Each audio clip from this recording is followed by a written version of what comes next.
I'm excited to share this old wood church for the front yard at Christmas time. We made it using reclaimed wood, and I'm very proud of how it turned out. You start with some old reclaimed wood that Hubs cleaned real well, cut the top at 47 degrees, and then he glued any cracks, etc. that was in the wood itself because it was old and brittle. And then we went ahead and we started assembling it into this old church. During the video, I should show you every single part. Here I am just using a wire brush, and I'm cleaning the slats out to get any dust and dirt that's left, and then we will proceed after that with gluing. So now that the wood's all cleaned, we went and we ran a bead of glue between all the tongue and groove pieces on our wood. You could use plywood or you could use regular lumber, doesn't matter. We just had this old tongue and groove and it's absolutely gorgeous. I'm so excited about it. Anyway, you put it together and then you have to clamp the seam at the top and at the bottom. And because little blobs of glue showed up, I took a cloth and very carefully removed as much of it as I possibly could from between the slats. We did that on all the pieces of wood, for all the seams between all of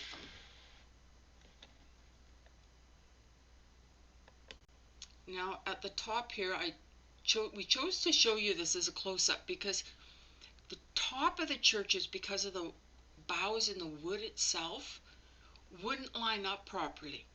So what Hubs did was he took larger clamps and very carefully pressed it down and glued it so that it would hold, and we let it dry overnight. Here's the clamps at the other end, and if you look, you can see the wows in the wood. There's nothing you can do about it, it's just part of the charm.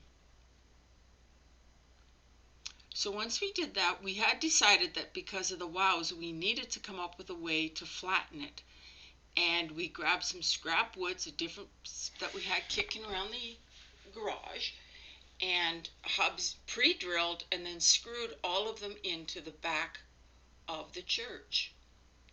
Now the bottom one here is about 1.5 inches from the bottom, and you want it to be that because that's going to eventually be a brace for in our stand. At this point, we were able to take all of those clamps off, and Hubs took off and he took a 2x12 and a router, and he made a groove that bottom part of the church is going to stand in. We didn't expect it to fit the first time, and it didn't, but you'll see that part next.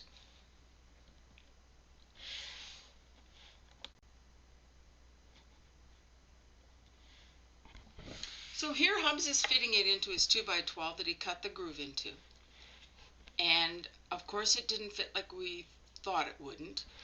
I went along with a regular pencil and I just drew the exact ridge along the front of the very rough wood.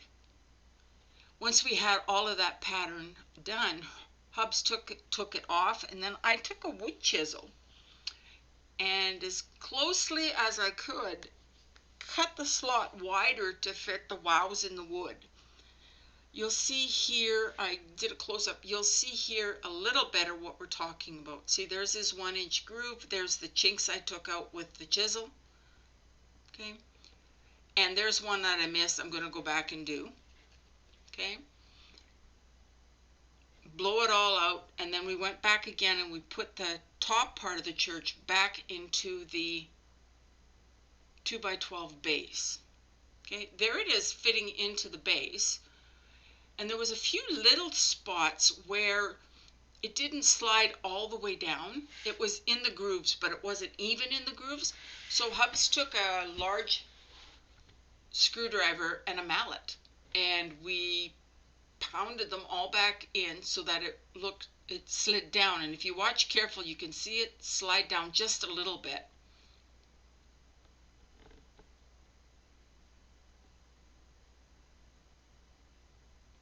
Once that was done, we dug around again on a scrap wood pile, and and we found this piece of trim, and we put it in the back. Unfortunately, it was white, but after some discussion, we decided to use it anyway because it's going to be on the back of the church, and with the snowfall, nobody's going to see it regardless.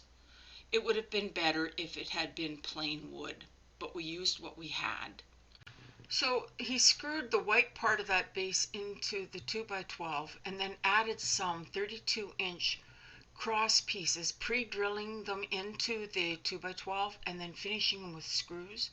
He did one on each end just to give some extra stability to our church in the winter winds of Canada.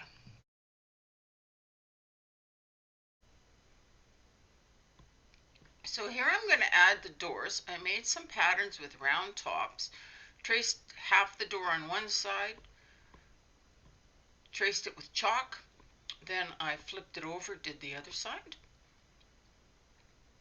and then I added 2 windows using another smaller template I just drew out on newspaper. And for the smaller windows, I just made sure that I had them the same distance from the door. And you can see me marking it there. So once I had the pattern transfer, I started filling it in with the drywall compound. Did one side and then the other side. You'll see me fill it in here. I just glop some on with a spatula. Fill it in.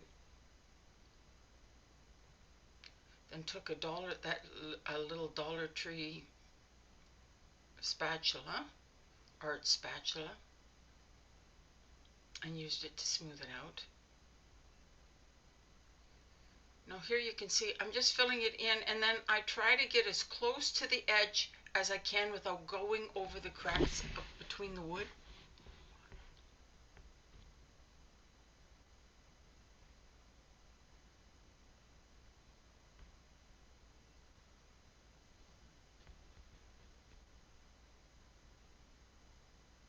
I'm adding and doing the other side.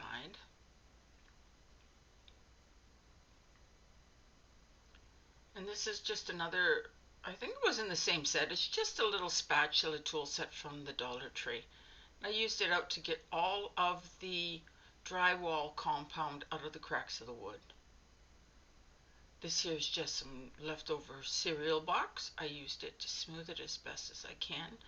You want it fairly smooth, but you don't need it to be perfectly smooth because these are supposed to be old, heavy church doors, and they can have texture as well. I did the same thing with the windows, and I kept everything white. So now, using the exact same product, the doors were dry at this point. I went back in and I put on some fake snow using a paint spatula. Now I kept most of this in so that you can see I just fiddle around with it and put it on till it looks like snow. I found it best to start at the top, like on the flat surface at the top, and then pull it over the front in little dabs, using the exact same tools I used on the door. I did all the top 4 surfaces, and now that after they're done, you'll see me add some to the front of the actual church.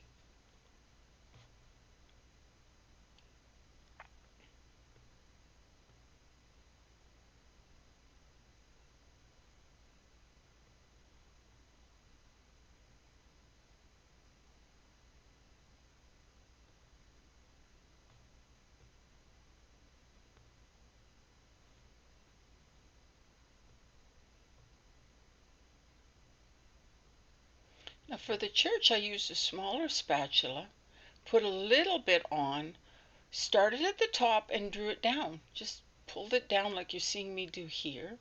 If it had what I thought was too much, I took it off with again with a spatula and just placed it on lower on my church. Don't put a lot of the compound on your spatula, and just do it a little bit at a time, putting it exactly where you want it.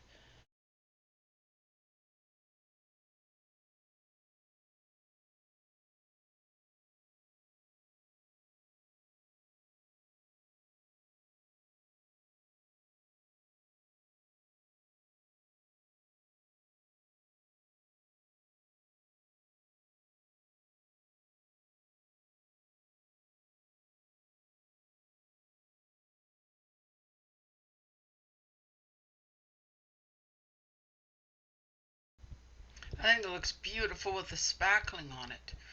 Now, with the plaster on the bottom, as it aged, it went yellow. So I went through, and I think it was because it was so thick. I went through and I painted it all white, just using some Fusion white mineral paint. I think it's called Picket Fence.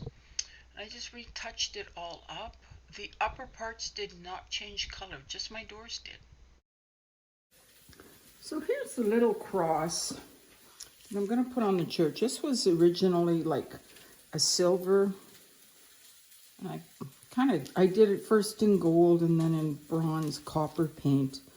And this here, I just did it in brown stain and then gave it a quick dry brushing to make it look beat up with some white. And I do not believe that this is going to stay attached with just glue. So I'm going to use wire as well. But I'm going to start by gluing all along the edge because this is the only part that's going to touch.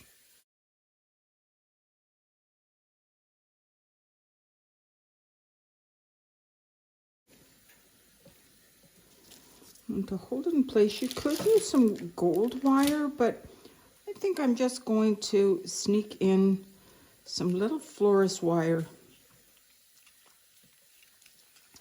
in and around it because it's going to be outside and you won't see it. Let me sneak some of this in here.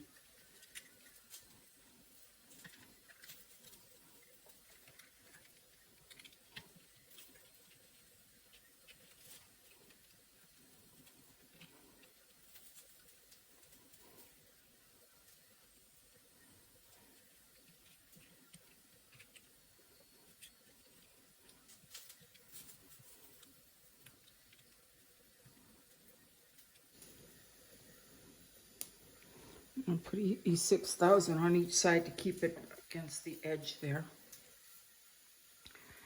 Now, the top of it, I'm going to let that dry on my kitchen counter here overnight. If you look, the top of it's got a hole. And I'm going to get Hub to put a screw through there. And then he'll drill a hole and we'll put a screw through there and mount it on the church.